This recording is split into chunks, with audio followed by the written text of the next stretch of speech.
अस्सलाम वालेकुम, मैं हूं फैसल अजीज़ खान और आप देख रहे हैं मेरा यूट्यूब चैनल। मुत्तहिदा कौमी मूवमेंट एक बार फिर सड़कों पे। खुद आई है सड़कों पे या किसी ने कहा है कि जाएं सड़कों पे? इमरान खान क्या इस पूरे गेम का हिस्सा हैं? पाकिस्तान की इस्टेब्लिशमेंट, मुख्तदिर हल्के जिसे कहते हैं, क्या वो भी इस गेम का हिस्सा है? बस दो टोक अंदाज के अंदर मुतालबात सामने लेकर आए और नई नेम प्लेट के साथ। जनूबी सिंध, नई नेम प्लेट। वो जो नारे थे पहले वो मध्यम हो गए या वाकई वो दोबारा नई पैकिंग के साथ सामने आए हैं?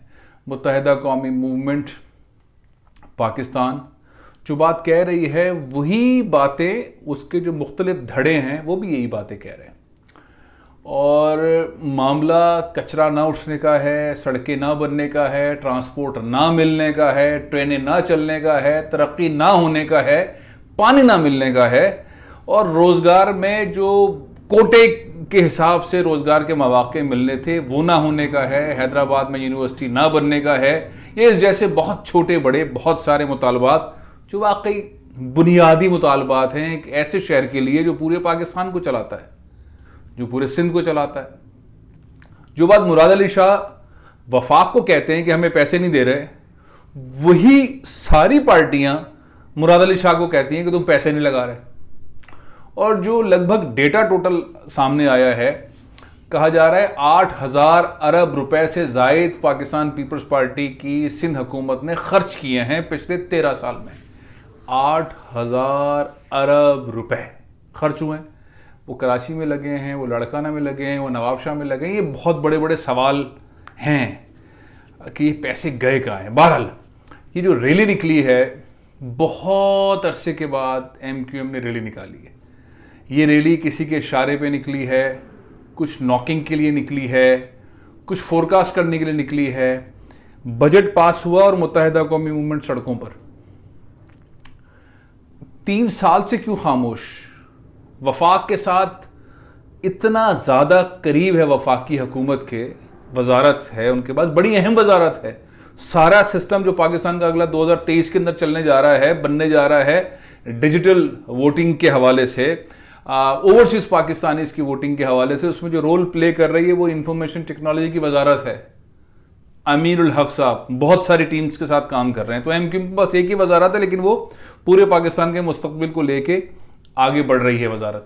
दूसरी वजारत भी वो मानते तो नहीं है कि हमने ली, लेकिन बहरहाल जिनकी ज़रूरत थी उन्होंने उन्हें वजारत दी। फरूक नसीम साहब के पास वो तार बुन रहे हैं सारे पाकिस्तान के, वो इस्टेब्लिशमेंट की चीज़ों को पुर रहे हैं, स्टेट ऑफ मुमलिकत जो है उसको मजबूत कर रहे हैं, नैब की चीज़ों को मजबूत कर रहे हैं, नए जजेस को लेकर आ रहे हैं, प्रोसिक्यूटर्स को लेकर आ रहे हैं, बहुत सारी चीज़ें कर रहे हैं वफाक में। ये दो ही लोग बहुत सारी चीज़ें कर रहे हैं। अब ये सिंध के अंदर MQM कुछ नहीं हासिल कर पा रही, कुछ भी नहीं हासिल कर पा रही। और पीपल्स पार्टी हर सिनेरियो के बाद उन्हें ठेंगा दिखाती है। पीपल्स पार्टी तारीख की मजबूत तरीन पोजीशन में है इस वक्त सिंध में, शायद इससे पहले कभी इतनी मजबूत नहीं रही। उनकी ये चीखें, ये चिल्लाना, ये नारे, ये धरने, ये रैलियां पीपल्स पार्टी के कान पर जूं भी नहीं रेंगती। इतनी मजबूत 18वीं तरमीम के बाद सूबे की पोजीशन है, इतनी मजबूत पाकिस्तान पीपल्स पार्टी है कि गौर से भी नहीं देखेगी कितने लोग इस रैली में थे। बस हाँ, जरूर इस पर उनकी तवज्जो है कि ये रैली खुद ही निकाल रहे हैं या किसी ने कहा है। ये सेंसस का मामला है, मर्दमशुमारी का मामला है, या मुख्तदिर हल्के जो हैं वो कह रहे हैं कि जरा निकालो, देखते हैं, चेक करते हैं कितना वजन है। या इमरान खान के इतने करीब रहने के बाद मुत्तहिदा कौमी मूवमेंट ये सोच रही कि खान साहब आपको बताते हैं हम। तो पीपल्स पार्टी इससे ज्यादा कोई दिलचस्पी नहीं रखती मुत्तहिदा कौमी मूवमेंट की रैली में और डिमांड्स में। ये डिमांड्स कितनी जायज़ हैं? किसी भी माशरे के अंदर ये जो बुनियादी चीज़ें हैं, पानी, सफाई, सूरज, गंदगी, रोज़गार, सेहत, ये बुनियादी चीज़ें हैं जो सिंध के अंदर, सिंध के सबसे बड़े शहर में, ट्रांसपोर्ट, ट्रेनें, ये नहीं हैं। लेकिन ये पंजाब के सारे शहरों में हैं, KP के अंदर हैं। ये 20 रुपए के अंदर बस में बैठें, AC वाली बस में, आप खुद, आपकी फैमिली, आपके बच्चे यूनिवर्सिटी आए जाएं, जस्ट 20 रुपीज़। पाकिस्तान के सबसे बड़े शहर के अंदर ये रही है, कचरा उठाने से लेके पानी, तो जायज़ मुतालबात हैं। और सूबे की बात सारी दुनिया में होती है, यहां भी हो गई, लेकिन यहां जज्बाती मामला है। यहां जज्बाती मामला क्यों है कि अगर फंड्स मांग रहे हैं, फंड्स नहीं मिल रहे, पानी मांग रहे हैं, पानी नहीं मिल रहा, रोजगार मांग रहे हैं, नहीं मिल रहा, जाली डोमिसाइल का सभी को पता है, कोर्ट के अंदर केसेस चल रहे हैं। और बहुत सारे सिंध के कौम परस्तों ने इसके ऊपर आवाज उठाई कि ये पता नहीं कहां से लोग आके यहाँ पर जाली डोमिसाइल बना के नौकरियां ले रहे हैं, ये कर रहे हैं, वो कर रहे हैं। तो ये भी जायज किस्म का मामला है। पानी जायज किस्म का मामला है। रोजगार 2.5 लाख से ज्यादा नौकरियां दे दी, लेकिन जहां की है वहां के लोगों को नहीं दी। अच्छा, ये सिर्फ पीपल्स पार्टी ने नहीं किया, ये वफाक ने भी किया है। कोटा सिस्टम के ऊपर ठप्पा इमरान खान ने लगाया है, यानी कि एमक्यूएम की कमर के ऊपर जोरदार मुक्का जो है वो इमरान खान ने मारा है। काबीना के इजलास के अंदर ये तय किया और कोटा सिस्टम फिर आगे बढ़ा दिया। इमरान खान रोक देते, कोटा सिस्टम खत्म कर देते, वफाक खत्म करता, सूबे पे प्रेशर आता, लेकिन ऐसा नहीं हुआ। और आपने को याद होगा कि जो बंदरगाह के वजीर हैं अली जैदी, उनकी वजारत में एक बहुत बड़ा इश्तिहार छपा, एक नहीं कई छपे, कराची में जॉब्स, लेकिन कराची वालों के लिए नहीं। तो ये खाली पीपल्स पार्टी का मामला नहीं, ये ओवरऑल पाकिस्तान के अंदर सिनेरियो है। अब जो सवाल सबसे बड़ा ये है कि इससे फायदा क्या हुआ रैली से? जो नैरेटिव है, जो खालिद मकबूल सिद्दीकी की तकरीर है, वही नैरेटिव अलग किसी पैकिंग के साथ मुस्तफा कमाल के पास है। बिल्कुल सेम पैकिंग आफाक अहमद के पास है, बिल्कुल यही अलग रंग की पैकिंग डॉक्टर फारूक सत्तार के पास है। बल्कि जमात इस्लामी भी यही मुजाहरे, यही मुतालबात इतने अरसे से कराची की सड़कों के ऊपर करती आई है। और पीटीआई के रहनुमा गवर्नर सिंध हो, वफाकी वजीर हो, असद उमर हो, यही बातें करते आए। फैसल वाडा यही बातें करते हैं, अली जैदी यही बातें करते हैं, उनके एमएनएस एमपीएस सब यही बातें कर रहे हैं। तो आप अंदाजा लगाइए कि सारी सूरत हाल एक ही साइड पे, बल्कि जीडीए पीर पगारा साहब जिसके सरबराह हैं, उसके शहरियार महर साहब जो कि मुस्लिम लीग फंक्शन के भी, लेकिन डेमोक्रेटिक अलायंस का हिस्सा है, वो भी यही मुतालबात कर रहे हैं। तो पाकिस्तान पीपल्स पार्टी की परफॉर्मेंस के ऊपर, सिंध गवर्नमेंट के परफॉर्मेंस के ऊपर, वो फंक्शनल लीग हो, जेडीए की और पार्टीज हो, मुत्तहिदा कौमी मूवमेंट के सारे धड़े हों, जमात इस्लामी टोटल और मजहबी जमातें, जनाब बिहाली, जनाब पीटीआई के सारे रहनुमा, सब एक पेज पर हैं कि पाकिस्तान पीपल्स पार्टी ने 8,000 अरब रुपए खर्च किए, उन्होंने कोई काम नहीं किया, वो पैसे खा गए हैं, उनके खिलाफ केसेस चल रहे हैं, मुराद अली शाह के ऊपर केसेस चल रहे हैं, अब ऑलमोस्ट सारी लीडरशिप पे केसेस चल रहे हैं और केसेस और भी आएंगे। लेकिन आप अंदाजा लगाइए, पीपल्स पार्टी को एक कद्दू का फर्क नहीं पड़ रहा है सारे सिनेरियो से। कुछ 18वीं तरमीम ने पाकिस्तान पीपल्स पार्टी सिंध हुकूमत को इतना मजबूत कर रखा है कि जिसको चीखना है, चिल्लाना है, कुछ भी करे, कुछ फर्क नहीं आएगा। ये धमकी कि हम अदालतों में जाएंगे, अदालतों में जाके फैसले लेंगे खालिद मकबूल सिद्दीकी साहब की, उससे भी फर्क नहीं पड़ता। अदालतों में इतने केसेस हैं।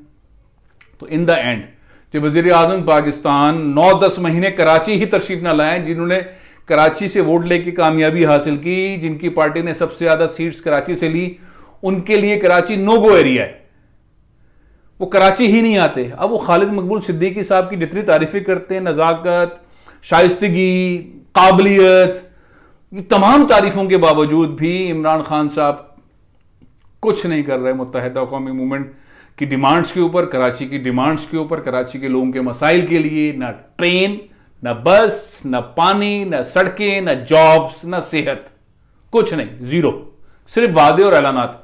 अब ये सब कुछ ग्राउंड की फैक्ट्स मैंने आपको बताया। ख्वाहिश बहुत रखते हैं इमरान खान, इसमें कोई शक नहीं है। मुझसे भी मुलाकातों में, बहुत सारी टेलीविजन के ऊपर भी तकरीरों के अंदर बहुत सारे लोगों से कराची के बारे में उनका तकलीफ है, दिल धड़कता है उनका, लेकिन 18वीं तरमीम ने उनको चारों तरफ से बांध के रखा हुआ है। इस तरह बांधा हुआ है कि वो अकेले आते भी नहीं है, वजीर आजम होते हुए कराची नहीं आते। पता नहीं मुराद अली शाह साहब लेने के लिए आए, नहीं लेके आए, एक दफा भी 3 सालों में कराची में नहीं रुके। तो ये अंदाजा लगाइए टोटल सिनेरियो, इस सारे सिनेरियो के अंदर जनूबी सूबा, इससे लोगों के दिलों के अंदर क्या पैदा होगा। आइन के अंदर इजाजत है, सभी को पता है, पीपल्स पार्टी को भी पता है, कौम परस्तों को भी पता है, फौज को भी पता है, हुकूमत, सारे सियासी जमातों को पता है। लेकिन नुकता यह है कि ये जब तक आप खुले दिल से, मिठास से, मोहब्बत से सूरत हाल उस हम आंगे के साथ आगे नहीं बढ़ाएंगे, तब तक ये सूबे वाली बातें इंतशार और तकलीफ और नफरत, शक्कू को शुबात उस तरफ ले जाएंगी। जो डिमांड है वो जायज़ है, तरीक़ेकार सेटल नहीं होते। अब नई पैकिंग के साथ आ गई है मुत्तहिदा कौमी मूवमेंट। कुछ लोग कह रहे हैं बड़ा शानदार फार्मूला है, नई पैकिंग, फार्मूला पुराना। लेकिन अगर इस सारे सीन के पीछे हमारे मुक़्तदर हल्के हैं तो कुछ फ़ायदा हो सकता है, कुछ हो सकता है। मैंने चेक किया, मुझे अब तक कहीं से सिग्नल नज़र नहीं आया, लेकिन बहरहाल हो सकता है। बाज़ों का सिग्नल नहीं आते, आप एक कमरे में लॉक होते हैं, बाहर सब कुछ होता है, लेकिन कमरे में नहीं आ रहे होते सिग्नल।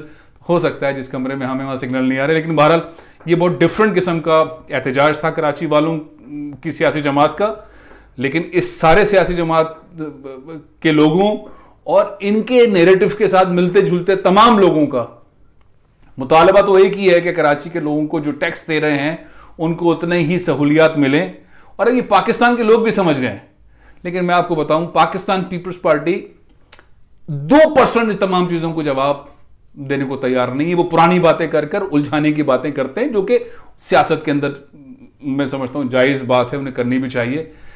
अमली तौर पर पाकिस्तान पीपल्स पार्टी इलेक्शन से कुछ अर्से पहले अपने फंड्स को वाकई इस्तेमाल करने वाली पोजीशन में लेकर आएगी। और ये जो नारे और सिनेरियो आज का है, ये मध्यम हो जाएगा। अगर एमक्यूएम ने वाकई सेटिंग के साथ ये किया है तो उन्हें रिजल्ट्स मिलेंगे। और रिजल्ट्स क्या हो सकते हैं, मैं आपको अगली मीटिंग अपने वीलॉग में बताऊंगा कि क्या रिजल्ट्स हो सकते हैं अगर ये सेटिंग के साथ है, अगर ये वर्किंग के साथ है और इमरान खान और इंपॉर्टेंट इदारे इस सारे प्रोसेस के अंदर कनेक्टेड हैं, तो फिर सिनेरियो बहुत मुख्तलिफ हो सकता है। अरबाब रहीम साहब की एंट्री, कुछ और लोग भी एंटर हो रहे हैं, तो फिर सिनेरियो क्या हो सकता है, इस पर मेरे आप अगले वीलॉग में जान पाएंगे। क्योंकि दो बड़ी इंफॉर्मेशन मेरे पास है, मैं ज़रा सा चेक कर रहा हूँ, वो जैसे ही मेरे पास कंफर्म होंगी तो मैं वो आपके सामने पेश करूंगा। लेकिन अभी इस जलसे जुलूस से सिवाय इसके कि उन्होंने अपनी बल्दियाती कैंपेन और सब लोगों को यूनाइट कर लिया और ज़रा सा मुत्तहिदा कौमी मूवमेंट ने एक वार्म अप मैच खेल लिया, इसके अलावा कुछ नहीं। पीपल्स पार्टी बहुत कंफर्टेबल है, बेहतरीन उनके तर्जुमान है। नासिर शाह साहब क्या मीठी बातें करते हैं, ज़बरदस्त। सईद गनी साहब थोड़ी चुपती वुपती बातें करते हैं, लेकिन ज़बरदस्त। बैरिस्टर मुर्तज़ा वहाब बोलते रहते हैं। ये तीन लोग काफ़ी हैं। पीटीआई की तमाम लीडरशिप, एमक्यूएम की तमाम लीडरशिप, जमात इस्लामी की सारी लीडरशिप, पीएसपी और जितनी पार्टियां हैं उनको जवाब देने के लिए। तो इस वक्त मुल्क में चल रही है बातों की जंग, और जो जीतेगा बातों की जंग वही अगले इंतखाबात तक आगे जाएगा। प्रोग्राम ये ख़त्म कर रहा हूँ। इंशाल्लाह कल आपको बताऊंगा कि क्या अगर ये प्लानिंग के साथ है तो गेम आगे क्या होगा। इजाज़त दीजिए। पाकिस्तान जिंदाबाद।